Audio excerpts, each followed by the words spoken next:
أنا أقول بيننا وبينكم السلف، بيننا وبينكم الكتب.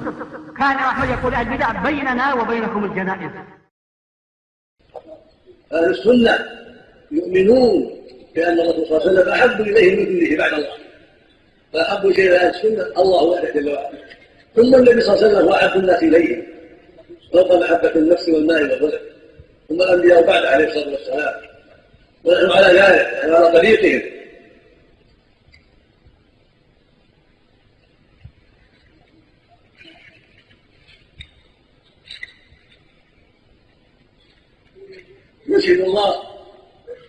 نشهد الله أنه أحب إلينا من كل شيء بعده، نشهد الله أنه أحب إلينا من المسلمين وأموالنا وأولادنا وكل شيء، والله لو أنه شرع ذلك لسرعنا إليه ودعونا إليه عليه الصلاة والسلام، والله لو شرع ذلك لدعونا إليه ولسرعنا إليه وكتبنا فيه الكتابات، ولكنه ما شرع ذلك ولا فعله أصحابه، ولكن اليوم عدل الناس من نهاهم عن عوائدهم.